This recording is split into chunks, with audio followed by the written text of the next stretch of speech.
né? Porque eu não sou muito técnico de tecnologia, não sou muito fã de tecnologia, não.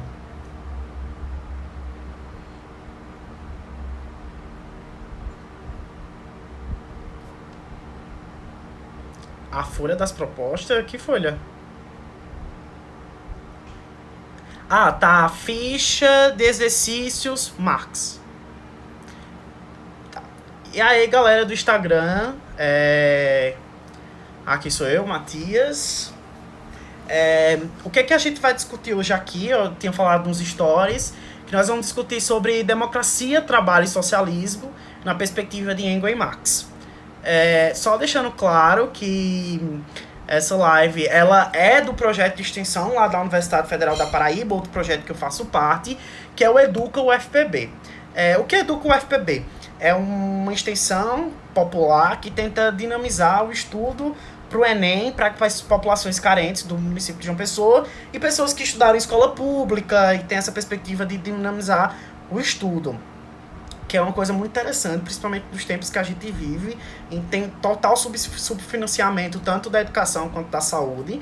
E esse tema foi trazido justamente pela galera de lá, para que a gente possamos discutir um pouco o que Marx e Engels falava, dois filósofos que a galera completamente execra, como se fossem pessoas completamente demoniadas, possuídas pelo demônio que vem lá dos infernos, e não é bem assim, é só mais falta de conhecimento.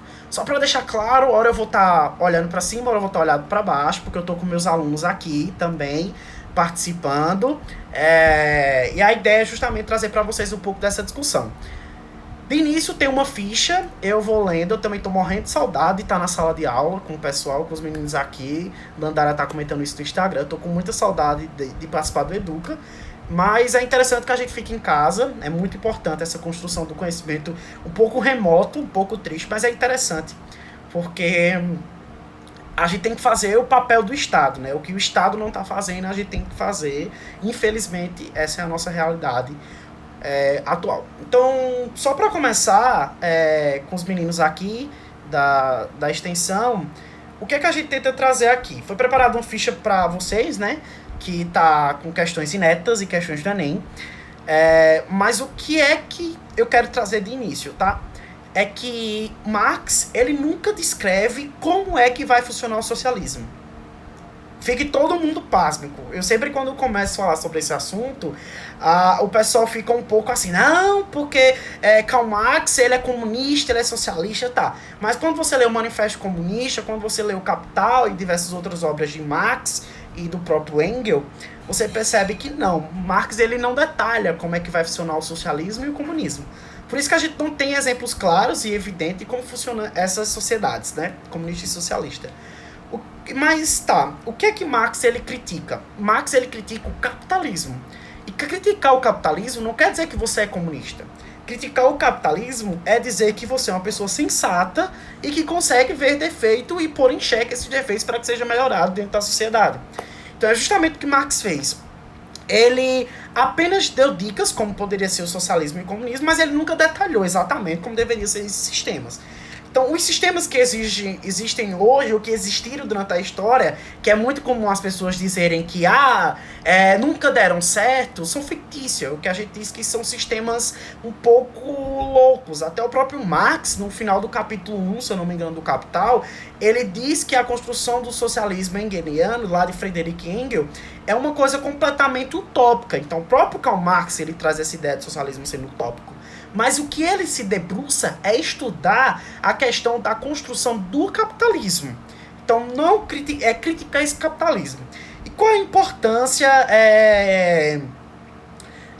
sim, para o próprio Marx, o socialismo é uma sociedade inatingível. Então, assim, está lá no Capital, então você percebe quando a pessoa diz que Karl Marx ele construiu o comunismo e o socialismo, você já começa perceber que essa pessoa não tem um bom embasamento teórico e sociológico dessa construção do pensamento de Marx. Então, mas por que Marx é tão execrado e por que ele é tão louvado? Ele vive aquele atrai gregos e troianos, ou você gosta ou você odeia. Porque Marx, ele toca na ferida da construção capitalista, da construção empresarial do mundo, que se reflete hoje no nosso país. Então, dentro de uma sociedade que o capitalismo ele é força, ele é papel maior, ele é uma questão de uma coisa mais opressora, em que nós temos o empresariado, os ricos oprimindo os pobres, a gente percebe que isso vai doer nessa classe. É óbvio que dói. Como doeu lá Paulo Freire, criticando as construções sociais do pensamento e a educação elitista, Karl Marx também incomoda essas pessoas. E se algo te incomoda é porque tá errado. Te incomoda porque você tá fazendo a atitude errada. E aí Karl Marx incomoda por causa disso. Então a ideia de xingar você de comunista, de socialista, marxista, esquerdista, petista, não sei o que, tantasista, tá baseado justamente nessa construção de conhecimento de que a realidade que eu tô vendo é a realidade que a pessoa que me xinga quer ver, mas ela não consegue extrapolar desse pensamento. Então, uma pessoa que não leu Karl Marx, resumindo, é uma pessoa que não leu Karl Marx. Só revisando aqui, ele vai debruçar seus estudos em alguns pensamentos de Engels, Marx, no intuito de entender o capitalismo e o capital, tomando como referência o socialismo já teorizado. É incrível porque Marx ele faz o que a gente chama dentro da ciência moderna, do construmento científico moderno, que veio ser debruçado há pouco tempo, sobre a questão do pensamento cético, do pensamento cego. Porque assim, quando você vai fazer uma aplicação de um remédio, existe a pessoa que vai aplicar o remédio e ela vai ficar em contato com esse grupo de análise e o cientista, em que ele fica afastado desse estudo, ele só fica observando. Então o que Karl Marx faz? Ele vivia dentro de uma sociedade capitalista. Então, para Karl Marx, observar e analisar o comportamento da sociedade capitalista seria um pouco inválido, porque ele vive aquela realidade. Então, o que ele faz? Ele debruça seus estudos no socialismo hegeliano para que ele possa olhar de um ponto de vista externo o que está acontecendo dentro do capitalismo. Então, por isso que Karl Marx é tão execrado, porque ninguém fez isso dentro da construção da nossa filosofia. E Karl Marx, ele tem esses seus estudos tão claros e evidentes sobre o que é o capitalismo, porque ele se afasta do capital e do capitalismo para analisar o efeito do capital e do capitalismo.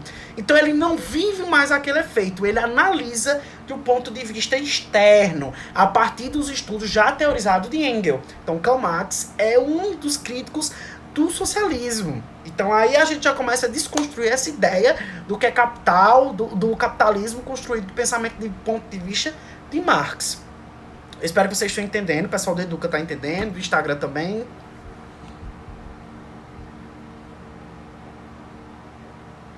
Pronto. E aí ele vive esse movimento industrial, e isso é importante porque torna seus estudos completamente válidos. Seus estudos são válidos por causa disso. Quem está na universidade sabe, quem vai entrar vai entender agora.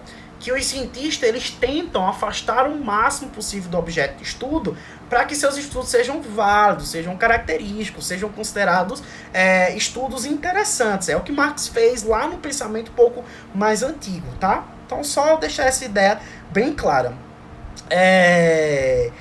Só para vocês verem aí no terceiro parágrafo da ficha, que ele debruça seus estudos do materialismo histórico dialético. Então, só para trazer um pouco da ideia de M. Durkheim, ele está preocupado em analisar o fato social. No caso de Karl Marx, ele está preocupado em estudar o materialismo histórico dialético. Então, mas Matias, o que danado é materialismo histórico dialético? Materialismo, ele está atrelado à ideia de que a sociedade ela é ditada pelo produto que ela vende. Então, por exemplo, se na minha sociedade eu vendo bloco de notas, toda a construção social dentro do que eu convivo é baseado na manufatura para a construção de bloco de notas. Aí você vai dizer, Marx está louco. Não tá. Vamos pensar lá na Idade Medieval. A Idade Medieval, ela revela justamente essa relação. Então, os suzeranos e vassalos e servos, tinham lá esses três povos, os donos da terra impunham as ordens sobre os servos. Então, nós temos o produto, que é o plantio, aquilo que está produzido dentro do terreno, mas o que é que vai ditar as relações sociais dentro dessa construção de sociedade medieval? É justamente o plantio. Então, quem tem onde plantar, manda, suzeranos e vassalos. Quem não tem, os servos. Então, eles sofrem, entendeu? Então, é justamente traçando um pouco dessa ideia do que é materialismo histórico dialético. Deixa eu ver só outro exemplo que eu coloco aqui. que justamente nas produções agrícolas, né, o produto definia a história da sociedade. Então, dentro do capitalismo é praticamente a mesma coisa.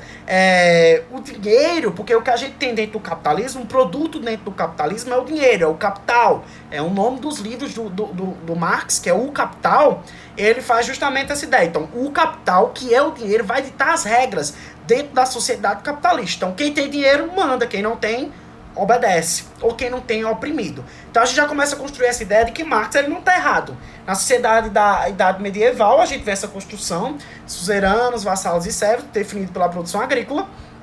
No caso do capitalismo, a gente tem o capital, o lucro, o excedente, definindo essas relações sociais. Então define que nossas fontes de lucro, eles vão ditar as regras dentro da sociedade.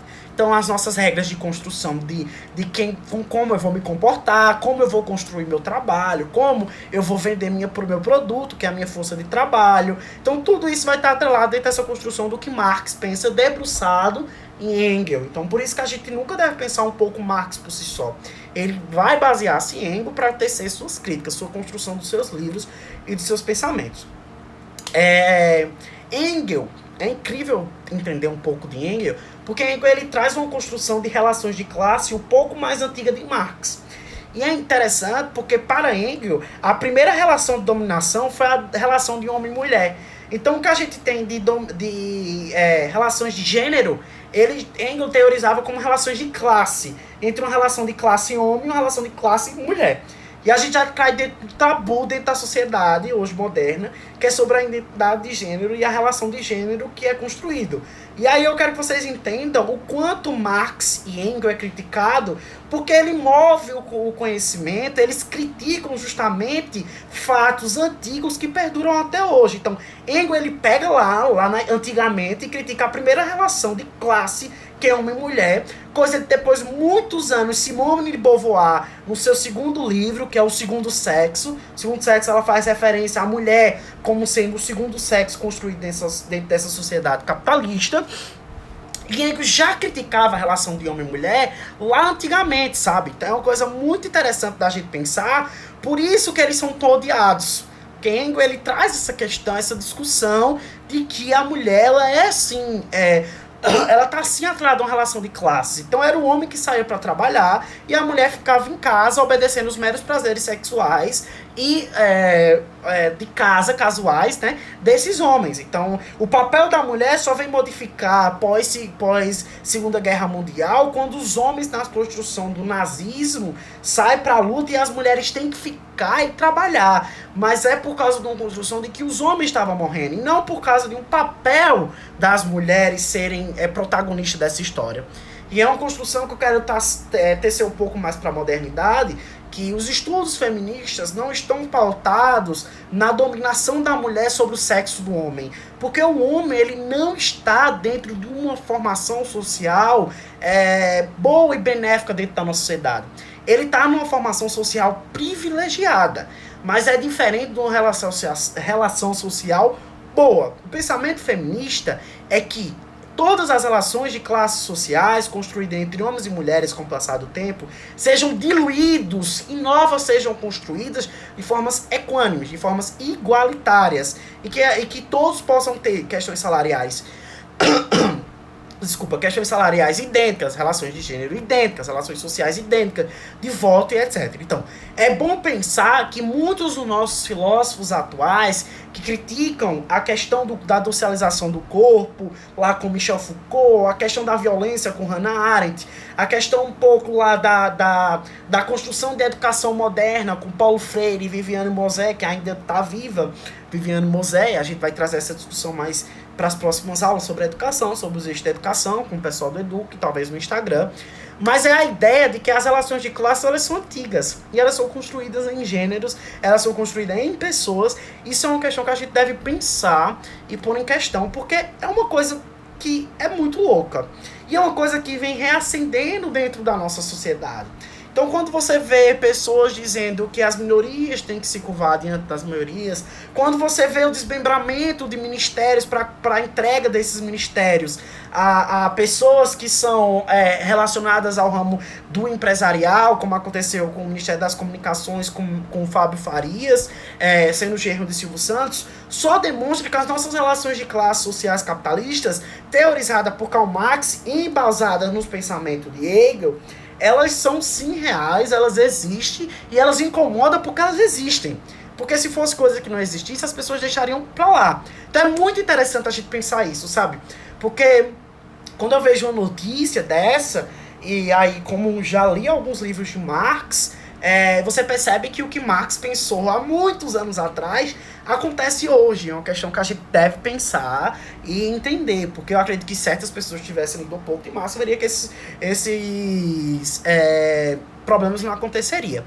Deixa eu só ver aqui, porque essas construções sociais, elas sendo de gênero, de raça, de cor, de orientação sexual ou não, elas estão atreladas àquelas de dominantes e dominados. Então vamos lá. A gente pensa o branco e o negro. O branco dominante, o negro dominado. A gente pensa a mulher e o homem dominante, a mulher dominada. A gente pensa a relação educação bancária lá de Paulo Freire e educandos, professores e alunos, professores entre aspas. A gente tem um dominante, a gente tem um dominado. A gente pensa a burguesia e o proletariado. A gente tem o dominante da burguesia e o proletariado como o dominado. Então as questões de dominante e dominado, lá trazida por Marx, é muito atual e é muito interessante porque elas são passíveis de cair no Enem, porque é um tema de atualidade. Por mais que a gente tenha que beber lá nas fontes antigas, mas é extremamente atual. Então, ele bota Marx lá que justamente nossa sociedade ela cresce dentro de um interesse econômico. Porque se a gente tinha nas relações sociais, lá antigamente com Rousseau, de propriedade privada, no capital, a gente traz justamente essa ideia para o dinheiro, para o lucro. Então, a coisa econômica. Então, o capitalismo construído pós-revolução industrial, ele vai ditar regras a partir do dinheiro. É quando a gente vê que pessoas morrem, somos quase 40 mil mortos por Covid, eu não sei mais a atualização, porque foram omitidos. E tem gente que ignora esses dados de mortes. Mas esses dados de mortes são ignorados porque a maior parte que está morrendo são pessoas pobres. É como aconteceu nos Estados Unidos. 80% das pessoas mortas nos Estados Unidos eram pobres e negros. Então, por isso que a nossa discussão tem que ser pautada dentro dessa construção de Marx em relação de dominante e dominado. Porque a gente vê a atualidade da pandemia. E a gente vai discutir também a construção do capital e do capitalismo dentro dessa pandemia, tá bom? Então, para Karl Marx, a sociedade vai mercê de interesse de classes. Então, Revolução Francesa é guerra de classes. Primeira Guerra, Segunda Guerra é questões de classe. Então, para Marx, tudo é classe. É a questão de classe. Que é uma querendo dominar a outra. Então, uma querendo sair em relação da outra.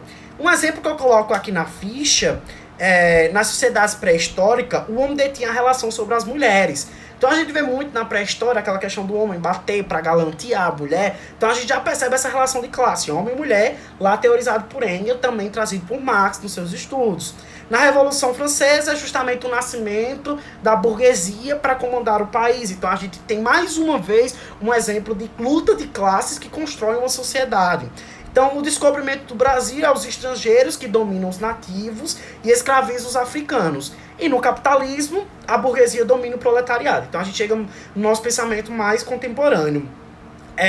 Sendo que a burguesia domina o proletariado. Só que a gente tem que entender que o proletariado, ele que dá voz para essa burguesia. Ele que dá sustento para essa burguesia. E aí começa a luta de classe. Ela se faz mover e reinventar a nossa história.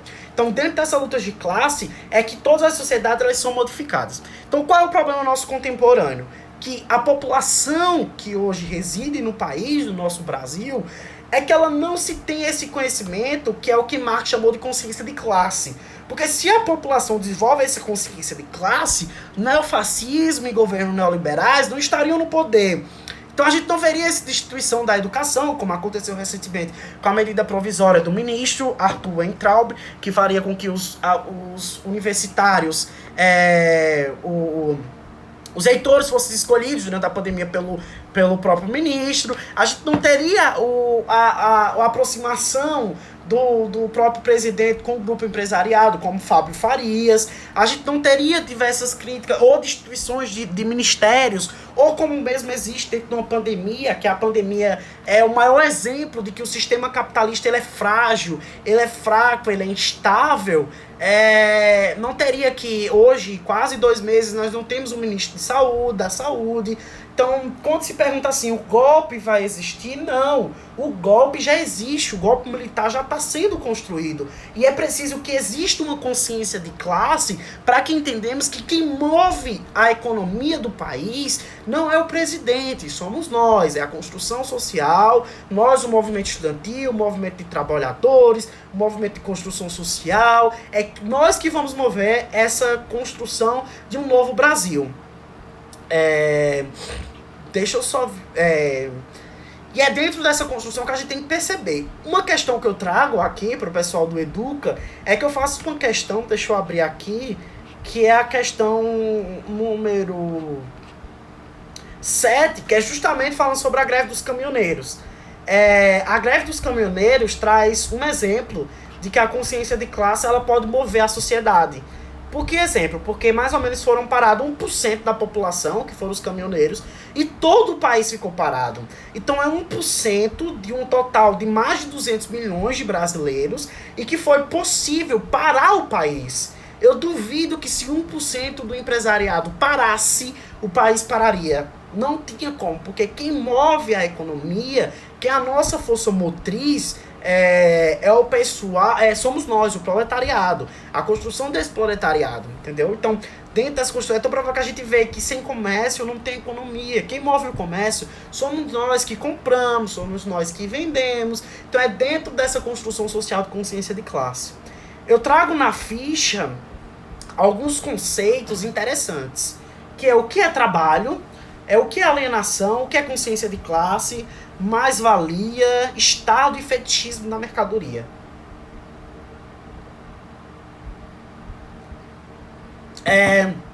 Para Marx, o trabalho é toda relação social que liga o homem humano à natureza. Tanto o homem modificando essa natureza, quanto a natureza modificando o homem. Então, a agricultura. A agricultura, a produção agrícola é um exemplo de trabalho, porque é a relação entre o homem e a natureza. Então o homem ele modifica o plantio e o plantio vai ditar as regras dessa sociedade. Então o primeiro conceito de Marx é sobre o trabalho. A alienação de Marx é uma coisa muito incrível, que a gente diz que o produto gerado pelo trabalhador nunca pode ser adquirido por ele. Então, uma pessoa que trabalha na fábrica do iPhone, vamos imaginar que existe o iPhone hoje no Brasil, ela produz o iPhone, mas ela não tem capital suficiente para comprar o iPhone. Por quê? Porque ela recebe um salário mínimo. Um salário mínimo é R$ 1.045. Um iPhone, ele chega a custar quase 4 mil, um recente deve estar uns 8 mil, desses mais novos. Então, ele está produzindo, mas ele não pode comprar, porque para ele comprar aquele produto, ele teria que trabalhar 8 meses sem gastar nada. Então, ele não poderia comer, vestir, pagar aluguel, nada. Então a ideia de alienação é essa. Eu não posso ter acesso ao produto que eu mesmo produzo. E é uma questão para a gente discutir. A consciência de classe é aquilo que eu expliquei. A sociedade contemporânea ela não entende como força motriz desse sistema capitalista. Então existe uma frase do sociólogo contemporâneo muito conhecido brasileiro, que é o Florestan Fernandes, que ele diz o seguinte: um povo instruído jamais aceita sua condição de miséria. Então, não é aqui, pronto, voltou. Não interessa ao Estado instruir a população, porque se ele instrui vocês sobre o direito que vocês têm, vocês podem se rebelar ao Estado, vocês podem ir de contra ao Estado. Se vocês vão ser de contra ao Estado, existe uma luta de classe, e o que acontece com eles? Ele desmorona. Então não faz sentido para o próprio governo, e aí quando eu trago governo, eu trago qualquer Estado, que seja esquerdista, petista, direitista ou qualquer denominação que vocês queiram dar, que essa construção social de Estado não faz sentido eu te explicar, porque se eu te explico, tu vai se rebelar contra mim, então não faz sentido. Então a consciência de classe, ela não existe por causa disso. Porque se as pessoas são conscientes, elas são revoltas. Se elas são revoltadas, elas instituem um governo. Então, o poder está na mão do povo. E dentro do capitalismo, essa construção é cesseada para que eu não possa me rebelar contra aqueles que detêm os meios de produção, seja os empresários, né? A burguesia. Então é o Silvio Santos, é o Bolsonaro, aquele Luciano Heng, Joyce Halsemann, toda essa construção de Estado, o próprio Luiz Inácio Lula da Silva, Dilma Rousseff. Só que a gente tem uma perspectiva de pessoas que elas fazem parte desse alto escalão, mas tentam derrubar as estruturas dele próprio. Mas tem aquelas pessoas que são do alto escalão e querem continuar com seus privilégios. O Estado, tem um conceito de mais-valia também de Karl Marx, que é uma questão que eu fiz até uma questão aqui com matemática para vocês do Educa, que é a questão 4. Mas mais-valia é que o trabalho pago ao funcionário vira lucro para patrão. O que quer dizer isso? Que eu produzo, por exemplo, 5 post-its por hora, mas o patrão só paga a mim o valor de um post-it. Então quer dizer que os 4 post-its produzidos excedentes, eles foram diretamente para o patrão. Mas o que o patrão fez na construção desse post-it? Nada. Eu trabalhei, eu que fiz o post-it, mas eu só ganho 1 enquanto ele ganha 4. Então o conceito de mais-valia é esse. Esse excedente vai ao lucro, é o do patrão. Ou vocês acham que quem trabalha no comércio, você não tira o dinheiro dos R$1.045, por exemplo, eu vendo geladeira. E aí o lucro na minha geladeira, vamos imaginar que é de R$400 por geladeira vendida. Então se eu vender 3 geladeiras no mês, eu já paguei meu salário. Então tudo que eu vender excedente a essas 3 geladeiras, seja um ferro que tem um lucro de R$10, por exemplo, ele vai diretamente pro patrão. Entendeu? Então, eu tô falando muito Platão, porque eu tava estudando Platão, aí por isso que eu tô nesse Platão. Mas é patrão. Então, ele vai diretamente esse excedente como lucro pro patrão. E se eu entendo isso como uma consciência de classe, em que eu devo estar unido com os meus outros trabalhadores, eu destituo esse governo. Ah, mas é porque, recentemente, eu li um comentário no YouTube que foi muito engraçado, sabe? Eu tinha assistido um vídeo de Rita Von Hunt, que é uma mulher, uma drag, que faz os questionamentos sobre consciência de classe muito interessante, e o cara colocou, mas vocês devem levar em consideração que ele arriscou o dinheiro dele, ele investiu o dinheiro dele, ele pôs em risco o dinheiro dele. E aí eu perguntei, tá, mas por que tu não põe em risco o teu dinheiro pra tu se tornar milionário? E aí o cara não ficou com resposta. Por quê? Porque não é todo o dinheiro que vai ser posto em risco.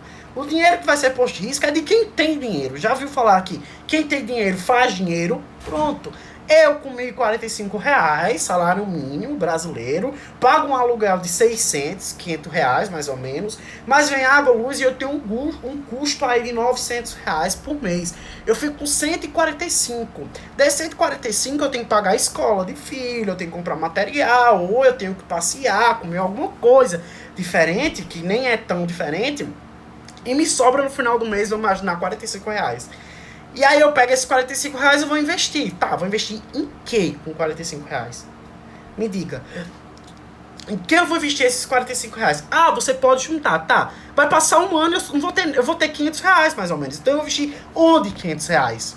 E aí é que tá o problema. Porque eu vou pegar R$500 e vou investir em quê? Então eu vou juntar quantos anos de dinheiro pra poder lançar a mão essa economia minha, colocar lá, investir em alguma coisa e arriscar o meu dinheiro pra se tornar milionário. Então essa ideia de que arriscou o dinheiro, que deve levar em consideração, é completamente balela, sabe? É só pra iludir as pessoas.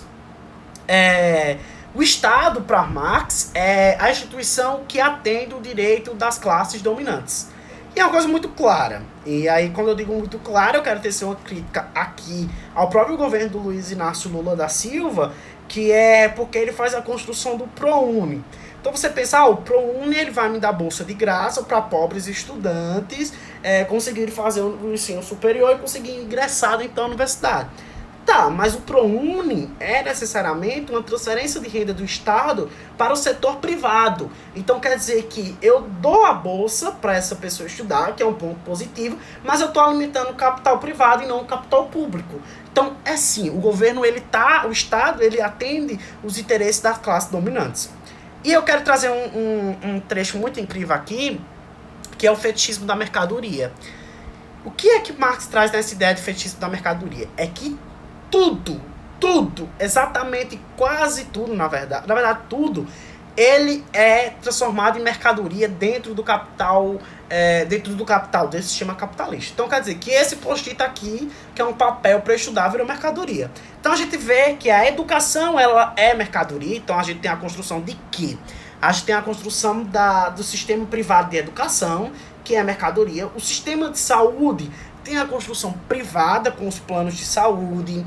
Então, é uma coisa muito interessante a gente ver que tudo se torna mercadoria dentro do capitalismo, que até o corpo humano se torna mercadoria com tráfico de pessoas ou tráfico de órgãos. É muito incrível a gente falar isso, porque dentro da construção do pensamento de Karl Marx, o fetichismo na mercadoria é muito existente hoje. A gente vê que exatamente tudo se torna mercadoria, inclusive o corpo humano. É o tráfico de um humano para se prostituir lá no fim do mundo, com dominação desses corpos, pegando seus passaportes, seus conhecimentos, seus telefones. Então, o próprio padrão estético, como o Marx colocou aí, o próprio padrão estético. Então, tudo ele vai estar baseado para a construção e comercialização disso. Então, o padrão estético da mulher alta, branca, é o padrão estético da gente associar a bebida de cerveja junto com a mulher nua de biquíni, inclusive agora está sendo proibido, porque foi um tema trazido pelo próprio Enem. É a questão das empresas de lava-jato, tá, as mulheres de biquíni. Então a mulher, ela se tornou um produto comercial, mas quando eu digo mulher, é a mulher que segue um determinado padrão estético, que é aquela magra, alta, cintura fina, que é completamente modificada dentro de Photoshop, a mulher que não tem estria, celulite, o peito é belo, a bunda é bela, e que nem constrói o padrão, vamos dizer assim, típico da mulher brasileira. Então é dentro dessa perspectiva que a gente quer construir o pensamento de Marx. Pro pessoal do Instagram vai ficar um pouco difícil de falar aqui, porque eu vou ler algumas questões que eu trouxe para os meninos aqui do Educa. Mas eu vou lendo com eles, e aí, dentro do que for dando, a gente vai trazendo as discussões. Vamos lá. Meninos, vamos resolver os exercícios autorais. Abra aí um material na primeira questão, lá na página 3. Beleza? Deixa eu só mostrar aqui que aqui na imagem da questão a gente tem um patrão, tem um grande saco de dinheiro atrás dele, e ele sim vai ficar salvo. Eu vou salvar lá no IGTV, tá bem? Inclusive eu posso disponibilizar a ficha, posso botar no Drive e botar na biografia do meu Instagram, porque é bem interessante esse assunto pro pessoal que vai fazer Enem, tá? Temos o patrão, ele tem um grande saco de dinheiro, e aí ele entrega um pequeno saco pro trabalhador. É uma imagem. E aí o famoso termo mais-valia, criado por Karl Marx, se refere à obtenção de lucro que o empregador ganha sobrenadante à produção feita pelo empregado. Esta lucratividade pode ser obtida de duas formas. A lucratividade, dentro do pensamento de Karl Marx, ela pode ser obtida por duas maneiras. Da forma relativa e da forma absoluta. O que é que eu quero trazer? Que dentro da forma absoluta é quando eu aumento a jornada de trabalho desse trabalhador, porém eu não aumento o seu salário. Então, por exemplo, eu trabalhava 8 horas por dia, agora eu vou trabalhar 12, mas o meu salário é R$ 1.045. Não vai mudar o salário mínimo, vai ficar esse. Isso é o que a gente chama de lucro, de lucratividade absoluta. A lucratividade relativa é quando eu aumento o ritmo de trabalho. Então, se eu produzia 1.000 post-its por hora, eu vou ser obrigado a produzir 2.000 post-its por hora. Mas o meu salário por hora continua R$ 4,75. Não mudou, não foi para... que é de matemática, aí vai para 10 mais ou menos. Não ficou próximo de 10, ficou 4,75. Então, é o que a gente chama de lucro relativo. Para vocês verem, o pessoal do Educa, a questão é a letra C, que se diz absoluta e relativa. Aquela aumentando a jornada do trabalhador, esta aumentando o ritmo do trabalho do proletariado e ambas mantendo o salário inicial. Então não faz interesse para a construção do propriedade do capital essa obtenção de lucro que aumente relativamente ao trabalho o salário. Aí você diz, mas tem empresa que paga por comissão. Mas a comissão é muito baixa, é 1%, meio por cento. Então, essa ideia de comissão ela é mais para induzir você a produzir um lucro relativo, aumentando sua produção de trabalho, mas ele não faz exponencialmente essa regularização do seu salário. Você ganha no final do mês um pouco de acréscimo, mas não necessariamente relativo ao seu trabalho. Então, se você trabalhou 20 dias, um dia só você pagou o seu salário e os outros 19 dias ficou para o seu patrão. Então, é pura ilusão. Aqui na questão 2, a gente tem um GIF que é as virtudes do homem assalariado. E aí ele dorme, acorda, trabalha, volta para casa à noite e dorme. Dorme, acorda, trabalha, volta para casa à noite, dorme. Ele faz isso o tempo todo. E a gente vê assim, ao analisar o texto supracitado, em qual conceito marxista mais ele se aplica. E a gente pensa, qual é o conceito que mais se aplica dentro dessa construção de que ele dorme, acorda, trabalha, dorme, acorda, trabalha? É a alienação do trabalhador. E aí, literalmente a gente na faculdade, né? Inclusive a construção da nossa educação, ela é capitalista. Viviane Mosella vai trazer esse pensamento muito interessante, que ela fala que nossa construção sempre foi. Então a gente tem matéria de biologia, de química, de física. Eu tenho 50 minutos de biologia, tocou, química, tocou, física, tocou, intervalo, comer, tocou, volta pra sala, tocou, troca de... É a mesma coisa que acontece dentro da indústria. Então, tocou, intervalo, volta pro almoço, produziu, voltou. É a mesma construção da nossa construção. Então é todo mundo na sala, sentado, enclausurado, fechado, como na indústria. Quem traz esse pensamento um pouco é a Viviane Mosé. Grande filósofa hoje, inclusive viva, maravilhosa. Em qual conceito marxista ele mais se aplica? Já a resposta já é a letra A, que é a alienação do trabalhador, em que eu trabalho, mas eu nunca desfruto do meu trabalho, é o que acontece na figura. Ele dorme, acorda, trabalha, mas ele nunca desfruta desse produto do trabalho dele. A letra B, eu coloquei de propósito que ele fala alienação social. Alienação social não é um contexto marxista ou engelista. A alienação social ele fala justamente das massas de manobras, dessa construção do pensamento de que eu consigo, através da fake news, através do gabinete de ódio, gabinete de fake news, construir as massas de manobras, alienar a população. A letra C ele traz mais-valia, é um conceito marxista, mas não tem nada a ver com o tema, porque mais-valia é o valor sobrenadante do teu trabalho, vai como um lucro para o patrão.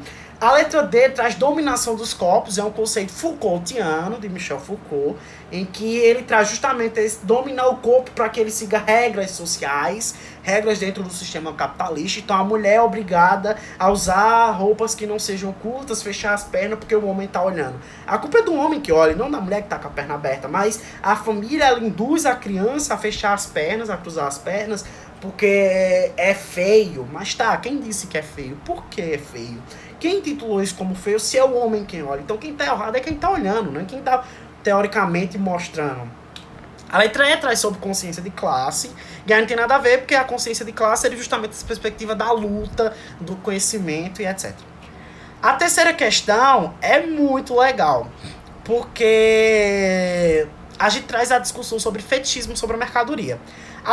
O primeiro texto da terceira questão diz assim: após perder o emprego, a indonésia Chandra, aí um nome super difícil, decidiu emigrar aos Estados Unidos para recomeçar a vida trabalhando na indústria de hotelaria. No entanto, ao chegar ao país, descobriu que havia sido vítima de tráfico humano. Chandra mergulhou em um mundo de prostituição e escravidão sexual, foi obrigada a consumir drogas e foi vítima de violência. Detalhe, isso é uma notícia da BBC, então realmente ocorreu. No texto 2, traz outra notícia. Durante 17 anos, cafetões forçaram Holly a ter relações sexuais sem consentimento com inúmeros homens. Há 4 anos, ela finalmente escapou do tráfico sexual. Um de seus traficantes, ela diz, marcou sua pele com uma tatuagem que dizia Love is Loyalty, que é o amor é lealdade, em inglês. É o que ele fazia com a maior parte das mulheres que trabalhavam para ele. Ou isso, ou o amor é a realeza. Então, ele tem essa... A gente traz a discussão aqui, tanto no texto 1 como no texto 2, sobre o tráfico de humanos, o tráfico dos corpos, né? A produção e a construção desse tráfico. A pergunta é o seguinte... Deixa eu só anotar aqui. A pergunta é o seguinte... por mais díspara que seja, é notório que ainda existe na atualidade a mercantilização de corpos. Pessoas são escravizadas e traficadas para servirem como mercadoria em outros países. A teoria da mercantilização dos corpos tem como autor o filósofo Michel Foucault. Contudo, sua fonte principal foi baseada em um princípio de Karl Marx, o qual dizia... Qual princípio de Karl Marx é esse? O fetichismo pela mercadoria. Então, é interessante você perceber, vamos ler as alternativas. Letra A. As pessoas podem ser mercantilizadas desde que o produto de venda seja distribuído proporcionalmente às horas trabalhadas? Não, os corpos não podem ser mercantilizados. Por mais que exista essa mercantilização, e aí até como Marx colocou, o padrão estético é uma mercantilização do corpo, é uma produção desse corpo mercantilizado, é interessante entender que não vale a pena você pagar por isso. Não faz sentido, são pessoas, são seres humanos. Letra B. A alienação social das pessoas que transportam é de tamanha complexidade que elas, burguesa, utilizam forçadamente os corpos humanos, proletariado, para conduzir seu lucro. Não é alienação social e nem tampouco alienação do trabalhador. A discussão é sobre o fetichismo pela mercadoria. A ideia de que tudo pode ser vendido e tudo pode me gerar lucro. Letra C. As mulheres vítimas desse tráfico, caso tivessem uma consciência de classe, poderiam reivindicar seus direitos de tal forma a derrubar os traficantes? Talvez sim, talvez não, porque às vezes é uma mulher, duas mulheres traficadas com vários traficantes que detêm armas, conhecem a família dessas mulheres, eles ameaçam as famílias, ameaçam tudo. Então não cai dentro de uma questão de consciência de classe, o tráfico de pessoas, mas sim numa questão de fetichismo da mercadoria. Na sociedade capitalista, tudo vira mercadoria, em um fetichismo econômico, onde até os corpos se tornam produtos de lucro. A resposta é a letra D, que dentro da construção da sociedade capitalista, tudo se torna mercadoria, inclusive os nossos corpos, beleza? Letra E, a luta de classe é normal, o traficante representa a burguesia e as traficadas o proletariado. Lembra sempre que no Enem, sempre tem uma assertiva que é completamente absurda, sempre tentei colocar essa assertiva completamente absurda. A questão mais incrível que eu fiz foi a quarta. Não dá pra eu resolver porque ela é de matemática, mas vai deixar o desafio pra vocês pra casa. Vocês do Educa que quiserem, podem perguntar pra mim, tá? Eu posso até tentar gravar calculando ela no papel, mas é uma questão de sociologia misturada com um pouco de história e com base matemática. Então ela precisa de matemática e de sociologia pra resolver. É uma questão assim que demorou um bom tempo pra eu fazer, mas consegui. Beleza? Olha essa questão 5. Não sei se vocês estão vendo. Questão 5. Aqui a gente tem aqui o pessoal do Instagram. A questão 5 é uma fábrica de indústrias e que a gente vê vários processos, um pouco taylorista, de que uma pessoa põe a roda, outra pessoa põe a porta, outra pessoa põe o para-brisa e no final nós temos o carro. E aqui nós temos na figura 2 o vendedor, o cara, na verdade, o riquinho comprando esse carro, tá? Então a gente tem o trabalhador produzindo o carro, mas o cara que compra o carro, é o rico que compra o carro. E a pergunta é o seguinte, para Karl Marx, o produto vendido apaga a história de sua produção. Então quer dizer, inclusive se vocês podem assistir o documentário Ilha das Flores, que traz muito bem essa discussão, mas por exemplo, eu comprei esse post-it, mas eu não sei quem produziu esse post-it. Às vezes eu compro na Riachuelo e na Renda e não sei que eles fazem escravidão contemporânea, né? O tipo de trabalho escravo contemporâneo. Então, o produto esconde a produção dentro do pensamento do capitalismo, dentro do pensamento marxista. Então, quer dizer que às vezes eu comprar tomate, mas eu não sei quem foi que produziu a tomate, por onde ela passou, por onde ela construiu. E a gente pode até cair dentro de uma produção da agrícola, a questão da questão dos agrotóxicos, dos food fruit, quer dizer o que? A pegada de poluição que é construída desses alimentos. Então, é uma discussão muito interessante para se fazer. Mas a ideia é o seguinte, que isso ocorre pois o comprador adquire o carro, mas não sabe quem o produziu e como foi produzido. Diante disso, que teoria marxista pode explicar tal fenômeno? Qual teoria explica esse fenômeno? É o materialismo histórico dialético? Não. O materialismo histórico dialético ele vai dizer que justamente as sociedades elas foram construídas dentro de uma luta de classe, de uma luta de diferentes. e que o produto que é praticamente vendido dentro dessa sociedade, ela vai ditar as regras dessa sociedade. Então não tem nada a ver com materialismo histórico dialético. É o fetichismo econômico? Não. Tudo se torna mercadoria, beleza. Mas dentro dessa perspectiva de que o produto apaga a história, não é o fetichismo econômico. O fetichismo econômico é quando você vê coisas absurdas serem vendidas, como o tráfico de humanos, questão dos órgãos e etc. Consciência de classe também não, porque a gente não vê pessoas se rebelando contra o sistema. Mas valia também não. Qual é a discussão que a gente tem? Alienação. O trabalhador lá da indústria, da primeira figura, não é o mesmo cara que compra o carro na segunda figura. Então, o cara, por exemplo, que produziu esse post-it, não fui eu. Eu não produzi esse post-it, eu comprei o post-it. Então, não fui eu que produzi. Dentro do capitalismo, o produto apaga a memória da produção. Isso se chama alienação do produto, alienação do trabalhador. Então, cara, a alienação é justamente isso. Eu produzo, mas eu não posso comprar. Se eu não posso comprar, outra pessoa vai comprar. E essa pessoa não sabe quem foi que produziu. Tá? Vamos para a questão 6, beleza? São 8 questões, falta 3 para a gente terminar. A questão 6 é uma questão muito incrível. Porque eu trouxe uma fala de um queridíssimo presidente da República, e a gente vai justamente traduzir dentro do pensamento marxista. É o que eu trouxe lá em cima da discussão de por que incomoda tanto esse setor Marx, porque ele é tão demonizado, porque ele é tão escrachado. Porque justamente incomoda dessa perspectiva. Veja só, na questão 6 a gente tem a seguinte frase, que foi de Bolsonaro: Deus acima de tudo, não tem essa historinha de Estado laico, não. O Estado é cristão e a minoria que for contra que se mude, as minorias têm que se curvar para as maiorias. Essa frase é do nosso queridíssimo. E a pergunta é a seguinte: grande opositor das ideologias marxistas, mesmo que não saiba elas, percebe-se que o presidente Jair Bolsonaro cita e ao mesmo tempo concorda com uma definição feita por Karl Marx em seus escritos, contrariando que o próprio presidente discursa. É engraçado porque ele fala essa frase, mas ele acaba concordando com o que Karl Marx fala, que o Estado é justamente a definição de uma instituição que preza pelos privilégios das classes dominantes. Então, quando ele diz que a minoria tem que se curvar, que ele diz assim: o Estado é cristão e a minoria que for contra que se mude. As minorias têm que se curvar para as maiorias. Isso é um conceito marxista. Ele está falando um conceito de Marx. E ninguém chama ele de comunista, porque ninguém leu Marx, porque ninguém estudou Marx. E é incrível porque o próprio presidente cita Marx e não sabe que foi Marx.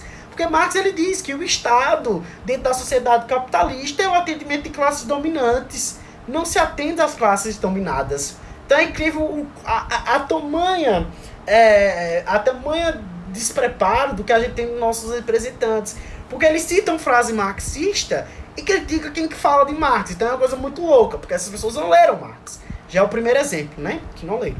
Então, as discussões que a gente trouxe aí, na letra A, do que é Estado, que é a resposta, tá? A letra B, do que são minorias sociais, não tem nada a ver, não traz essa definição. Ele traz a definição do Estado, do que são maiorias sociais, do que é Estado lá, tipo da democracia. Por isso que os discursos de Bolsonaro eles são os mais engraçados possíveis, porque ele solta conceitos marxistas e critica Marx. É muito louco esse cara. A questão 7. A questão 7 pra mim, eu acho que a questão 4 e 6 foram as mais legais que eu fiz. E acho muito incrível vocês darem uma boa estudada nessas duas questões, porque a gente não vê a teoria marxista dentro de alguns discursos, né? A questão 7 justamente traz a greve dos caminhoneiros, né? Sem caminhão o Brasil para, não podemos continuar. Dia 21/5/2018, o Brasil vai parar, paralisação total, apoie nós. Isso é uma faixa colocada lá nas greves dos caminhoneiros. E a gente traz aqui na questão 7 a seguinte pergunta. Em maio de 2018, cerca de 1% da população entrou em greve. Os caminhoneiros, mesmo sendo parcela pequena da população, foi possível perceber a importância do trabalhador para manter a manutenção do sistema capitalista. Então a gente percebe, dentro lá da greve dos caminhoneiros, que precisou do trabalhador para manter a economia. Por mais que seja um movimento pautado pelas ideologias dos grupos dominantes, mas ele mostrou, sim, que o sistema capitalista ele é feito por esses protestos. Eles precisam do capital do trabalhador para mover o sistema. E a gente não sabe isso. A gente cai no consciência de classe, lá de Marx, então vê que está tudo ligado. Diante de protestos, os caminhoneiros reivindicaram o abaixamento do valor do diesel e melhores condições de direitos de trabalho. Acredito que se Marx estivesse vivo, estaria feliz, pois esse é um retrato real da sua teoria sobre a consciência de classe, que dizia o quê? O que a consciência de classe dizia? Vamos olhar a letra A.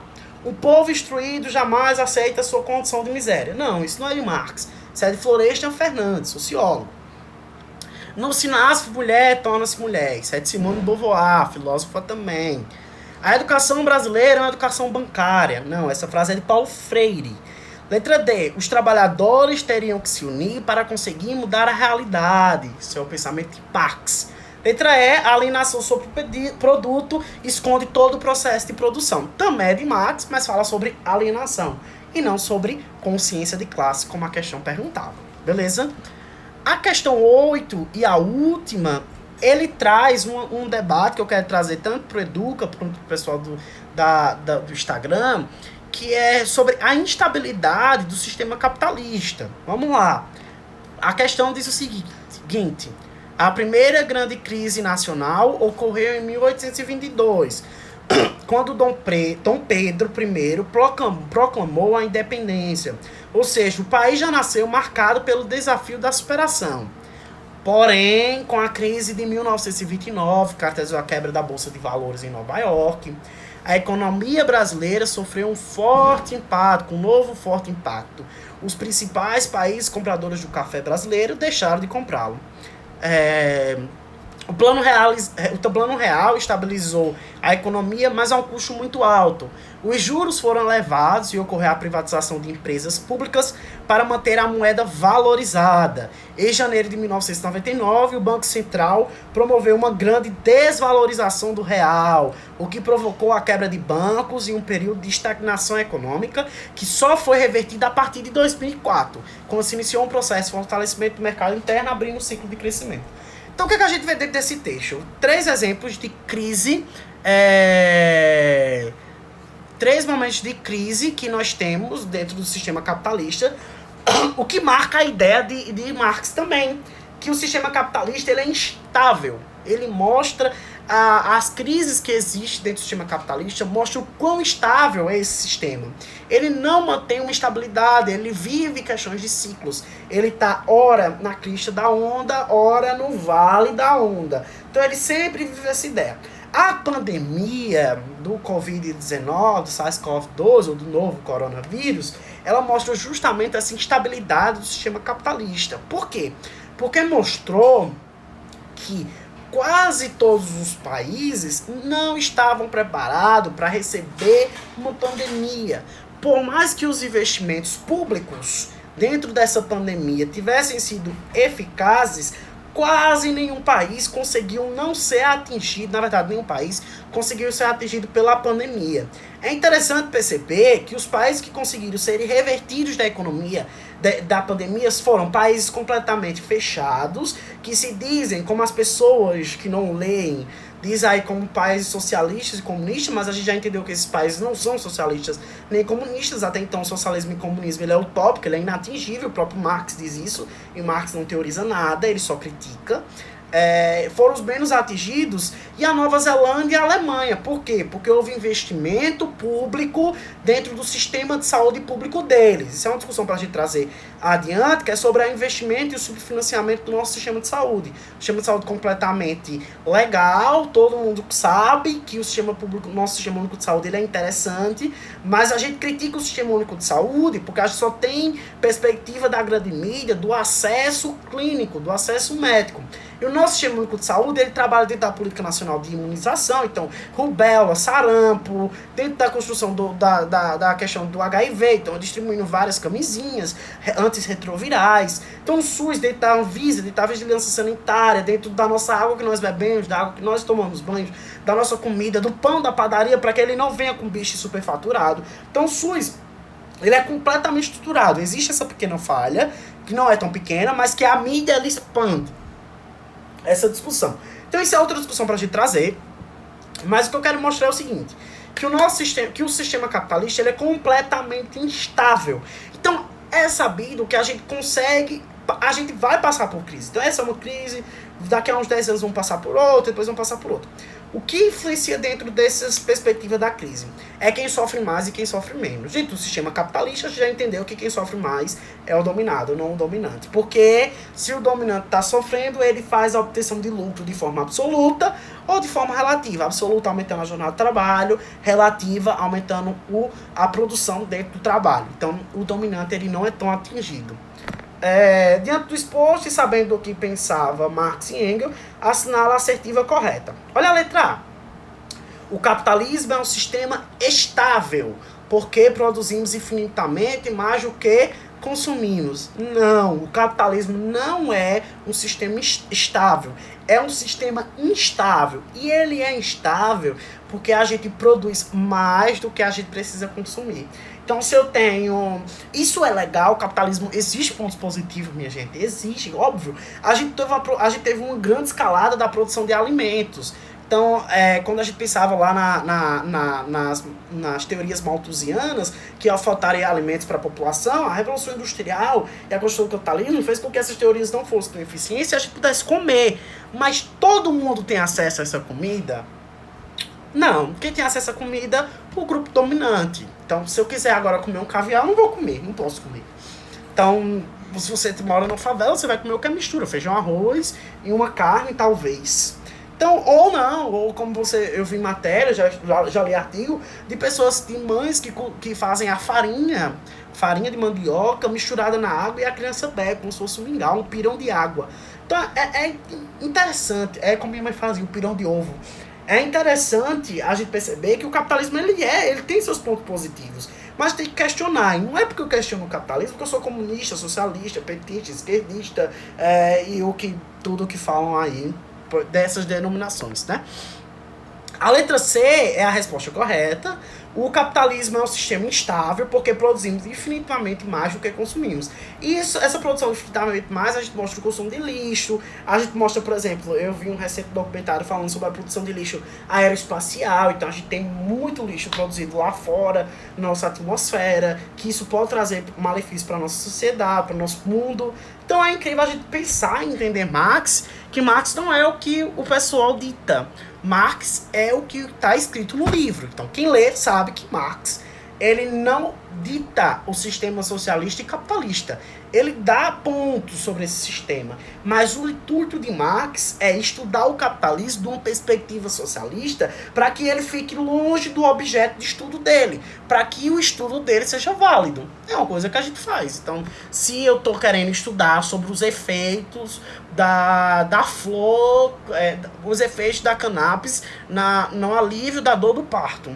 Não sou eu que vou aplicar a cannabis sativa, que é a maconha, na mulher que está tendo parto. Quem vai aplicar é a enfermeira. E eu de longe vou analisar o que está acontecendo ali, porque eu não posso interferir diretamente nessa produção, porque senão eu posso modificar os meus experimentos. Então, por isso que os estudos de Marx se tornam tão magníficos. Ao pessoal do Instagram, era essa discussão que eu queria trazer. Eu espero que vocês tenham gostado. Vai ficar salvo. Eu espero o retorno de vocês sobre essa discussão. Agora eu vou ficar só com o pessoal do Educa para tirar dúvida com eles. Mas qualquer coisa pode falar comigo no privado, tá bom? Foi uma ótima discussão. Durou mais ou menos quase 1 hora aí. Se vocês quiserem, a gente pode tentar trazer essas discussões mais para frente. E vai ser interessante isso. Eu vou tentar trazer outras sociologia, mas a gente pode trazer sobre o SUS, sobre outro sistema, até sobre essa questão do socialismo, do comunismo e outras ideias que são perduradas hoje, veementes, e esse tabu, tá? Então falta 2 minutos para finalizar a live. Tchau, beijos pessoal do Instagram, até outra oportunidade. Povo do Educa, vocês estão me ouvindo?